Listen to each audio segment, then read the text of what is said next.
A jumped handstand into bridge is recognized when for a short time both feet are without wheel contact. Also, the landing needs to be secure.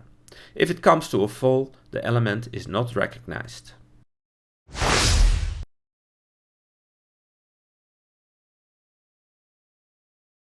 Before teaching the jumped handstand into bridge, the gymnast should be able to perform the walked handstand into bridge.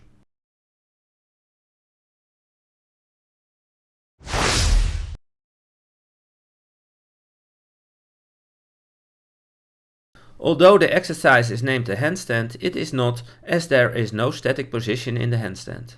The gymnast just has to be strong enough to rest her entire weight on her arms without buckling. This can be trained by performing a handstand against a wall or mat. The hands should be 20 cm away from the wall. The body should be erect with an overstretched back. The shoulder angle should be completely open and the head in extension of the spine. The coach can help the gymnast with attaining the handstand. After the gymnast lifts up her legs, he catches the upper leg and then pushes her to the wall. One hand can direct the lower back so the gymnast is not rolling over. Pay attention that the gymnast is keeping the shoulder joint open and does not roll over.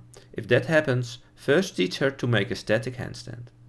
You can simulate the push-off situation in the wheel with a vaulting box standing in the opposite of a wall, covered with a mat.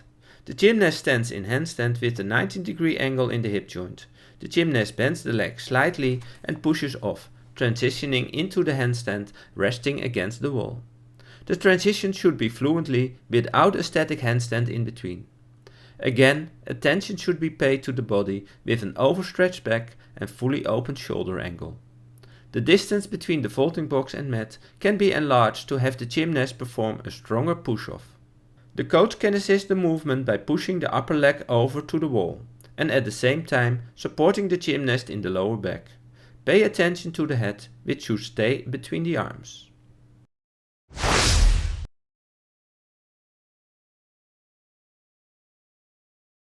To help the gymnast get comfortable with the angled position, the first part of the exercise is practiced without the jump. The gymnast just holds the angled position. The coach supports the gymnast at the shoulders, making sure they do not pass the hands. He also controls the speed of the wheel and makes sure that the rim handles do not roll past the lowest point on the floor. It is important that the back of the gymnast is straight and the body is only angled in the hip joint. The shoulder angle should be completely open. The feet should be close together on the stride rung. This exercise can also be done with the wheel coming to rest against a wall or mat. To practice the landing on the rims, the wheel is positioned against the wall with the rim handles having passed the floor slightly. The gymnast assumes an angled position into the wheel with hands at the rim handles and the feet closed on the front stride rung.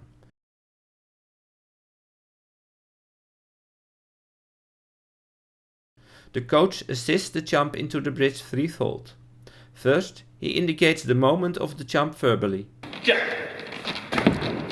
Second, he uses one hand to push the legs over. And third, he supports the gymnast in the lower back. The gymnast should land with her feet on the rims between the stride rung and the first board. The jump over to the rims should start at the moment the handle touches the floor and be completed before the handles leave the floor. This way, the weight of the gymnast is fully supported during the transition into the bridge.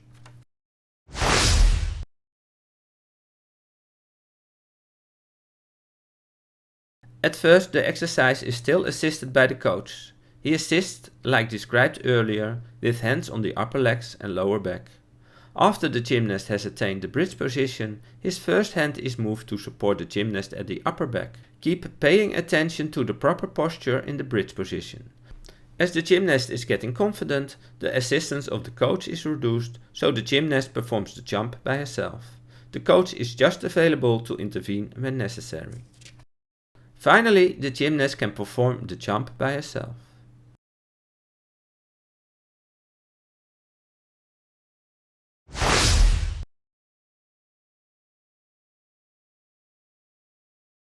The jump can be performed at every place in the wheel. Here is an example where the hands are placed at the rim and the gymnast jumps towards the rung handle.